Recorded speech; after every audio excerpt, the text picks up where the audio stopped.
안녕하세요. 저에겐 아주 소중한 사람이 있어요. 바로 큰엄마인데요. 청년 시절 큰엄마와의 추억이 떠올라 컴퓨터 앞에 앉았습니다. 오빠들, 좋아요, 구독, 알림 설정까지 부탁드려요. 사회 초년생일 때 약 한 달간 거제도에 있는 조선소로 출장 갈 일이 있었습니다. 원래는 제가 태국으로 출장을 가야 했는데 동료가 태국으로 가게 되었고 저는 동료가 가기로 했던 거제도로 출장을 가게 되었습니다. 그때 사촌형이 거제도에 살고 있어서 잠시 얼굴 보자고 전화를 했어요. 형은 반갑다고 아구찜에 소주를 사줬습니다. 형은 그때 면사무소에서 일하고 있었는데요. 큰엄마께 인사 가자고 저를 데리고 갔어요. 근처 슈퍼에서 두유를 한 박스 사어 큰어머니 댁에 가게 되었는데요. 어릴 적 큰어머니, 큰아버지 모습은 늘 다정했습니다. 그런데 그날은 분위기가 싸늘하더라고요. 갑자기 제가 찾아가자 큰어머니는 매우 당황하시더라고요. 거제도에 출장 와 있게 되어서 인사드리러 왔다고 했습니다. 형에게 왜 미리 전화를 안 드렸냐고 조용히 눈치를 줬는데 형도 조금 당황하는 눈치였습니다. 큰아버지는 헛기침을 하더니 반갑다. 오늘 자고 가라고 하셨고 저는 근처에서 자고 가겠다고 했어요. 회사에서 숙식비를 지원해주니 전혀 걱정하시지 말라고 했고요. 60대가 되신 큰어머니, 큰아버지는 참 건강해 보였습니다. 큰어머니는 성격이 참 내성적인 분이셨는데요. 명절에 친척들이 다 모였을 때 맛있는 음식을 많이 만드셨어요. 갖고 온 동태전을 호호 불어서 제 입에 넣어 주셨고 엄지손가락을 치켜 올리며 맛있다고 하면 우리 진규가 최고네. 많이 먹고 가 칭찬해 주셨어요. 그런 좋은 모습만 봤었는데 그날은 분위기가 안 좋아 빨리 자리를 떴습니다. 그리고 며칠이 지나고 큰아버지가 전화를 하셨어요. 같이 저녁 먹자고요. 큰어머니 댁 앞에 있는 갈비집으로 갔고 그날은 정말 좋은 분위기에서 식사를 했습니다. 큰어머니는 여전히 아름다우셨어요. 요즘 어떻게 지내시냐고 물었더니 넌 사무소에서 헬스장을 만들어 놔서 매일 거기 다니고 있지. 지난달에는 아는 언니가 식당을 개업해서 밑반찬 만드는 법 알려주고 용돈도 벌었어 하고 웃으시더라고요. 큰엄마는 따로 워낙 손이 빠르고 요리를 잘해 가끔 잔치가 있을 때나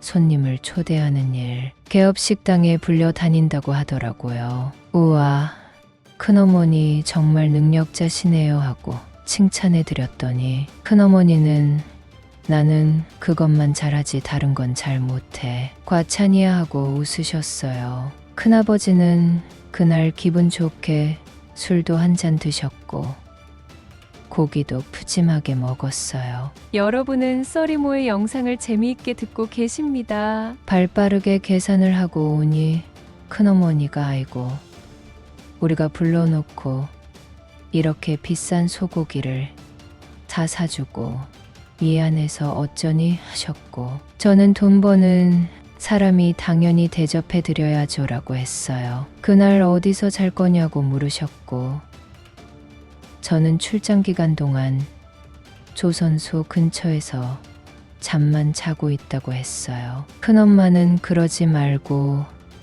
집에 와서 지내라고 하시더라고요. 사촌형은 집에 못 들어올 때도 많아 적적한데 이 기회에 잠시 머물다 가라고 하시는 거예요. 집에 손님방이 있으니 거기서 편하게 지내라고 하셨어요. 저는 그날부터 큰엄마 댁에서 지내기 시작했습니다. 서울에서도 자취 생활을 하는데 오랜만에 큰엄마가 해주시는 든든한 아침상을 받고 출근을 하니 정말 꿈만 같았습니다. 큰아버지는 몸 관리하신다고 귀리밥을 드셨는데 은근 맛있더군요. 암튼 큰엄마의 정성, 어린 아침상을 먹고 나니 하루가 든든했습니다. 어느 날 회식이 있어서 술을 진탕 마시고 큰어머니 댁에 들어갔어요. 평소 주량보다 많이 마신 관계로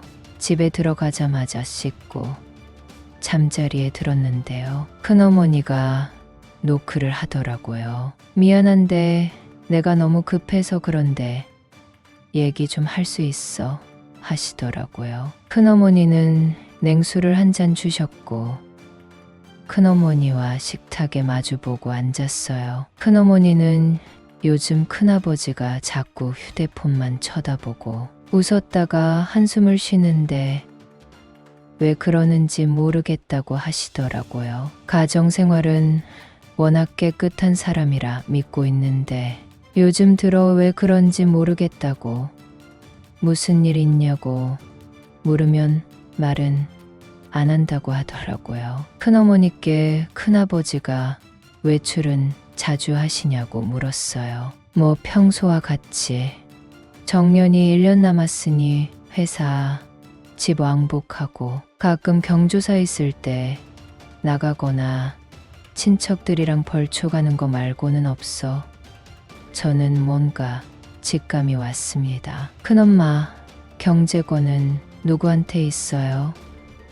큰아버지가 평생 생활비만 붙여줬어. 난 다른 재산은 몰라 하고 한숨을 쉬었어요. 제 직감에 큰아버지가 요즘 주식이나 펀드를 하시는 것 같다고 했습니다. 그래서 가격에 따라 기분이 좋았다, 실망했다 하는 거니 어느 정도는 참고하시면 될 거라고 했죠. 큰엄마는 돈도 별로 없는 사람인데 뭔 주식을, 확실한 건 아니니까 그냥 얼마 정도 투자해서 돈을 벌려고 하시는 것 같으니 눈 감아 주세요. 남자들 회사에서 받는 월급만으로는 못 살잖아요 하고 두드럽게 얘기했어요. 큰엄마는 내 말이 맞을 수도 있어. 그나저나 너무 답답했는데 너무 고마워하고 제 등을 두드려 주셨습니다. 그날 이후로 큰엄마와 많이 친해졌습니다. 큰엄마는 제가 한 얘기를 큰아버지에게 하지는 않으신 것 같았어요. 주변 어머니들도 남편이 주식을 해서 돈을 벌기도 하고 잃기도 한 걸 알고 있다며 이 나이에 치킨 값이라도 벌면 좋은 거지 하고 생각하게 됐답니다. 하루는 평일에 휴가를 내서 쉬고 있는데 큰어머니는 은행 볼 일이 있을 때 저에게 물어보기도 하셨고 공인인증서 갱신이 어렵다며 대신 전화를 걸어 달라고 하기도 했어요. 저는 언제나 친절하게 큰어머니를 도와드렸는데요. 하나뿐인 아들은 이런 거 해달라면 귀찮다고 나중에 해준다고 강에 들어가 버리는데 우리 진규는 정말 자상해하고 덕분에 답답한 게 해소됐다며 용돈도 주셨어요. 출장 기간이 끝나갈 무렵 본사에서 연락이 왔습니다. 2달 더 지낼 수 있냐고요. 저는 서울에서 일하는 게 편했지만 큰어머니 댁에서 지내는 게 어느 정도 편해질 무렵이라 괜찮다고 따르겠다고 대답했습니다. 큰어머니께 2달 정도 거제도에 있게 되었다고 했더니 소녀처럼 좋아하셨어요. 큰아버지는 매일 휴대폰만 쥐고 있지. 사촌형은 매일 야근에 가끔 출장을 가서 집에도 못 오니 대화 상대가 없었던 큰어머니는 제 퇴근 시간만 기다리시는 것 같았어요. 큰어머니는 계절이 바뀌어가는데 옷을 사러 가자고 했어요. 착한 조카에게 옷을 사주고 싶다고 하셔서 모시기는 척하고 따라 나섰습니다. 그날 큰엄마께 바람막이를 사드렸습니다. 달력에 표시된 큰엄마 생신을 봐뒀거든요. 큰엄마는 어린 아이처럼 좋아하셨어요. 세상에 조카가 큰엄마 생일 선물을 사준다는 집은 처음 봤어. 나 이 바람막이 너무 필요했는데 말야 하고 말이죠. 남성복 매장에서 양복을 사주고 싶다는 걸 애써 말리고 면, 티 2벌, 연바지, 스포츠, 양말을 골랐고요. 큰엄마와 바닷가가 보이는 예쁜 카페에서 스파게티도 먹었습니다. 매일 보는 바다지만 우리 진규랑 보니 오늘따라 멋있어 보이네. 큰엄마의 석양처럼 붉게 물들었어요. 그날 우리는 정말 좋은 시간을 보냈어요. 열심히 일하고 큰어머니께 효도도 했죠. 출장 마지막 날에 어마어마한 반찬을 싸주시는 우리 큰엄마. 그동안 정이 들어서 그런지 눈물까지 났습니다. 이렇게 따뜻하고 정 많은 큰어머니는 세상에 없다고, 그동안 감사하다고 큰 절을 했습니다. 회사에서 받은 숙박비에 마음을 더해 큰엄마께 드렸더니 눈물을 보이셨어요. 그리고 결혼하기 전까지 내년 휴가 기간에 큰어머니 댁에서 좋은 시간을 보냈어요. 거제도에 갈 때마다 큰어머니의 저를 반기며 해맑게 웃으시던 미소를 잊을 수 없네요. 저는 지금 초등학생이 된 여 쌍둥이 아빠가 되었는데요.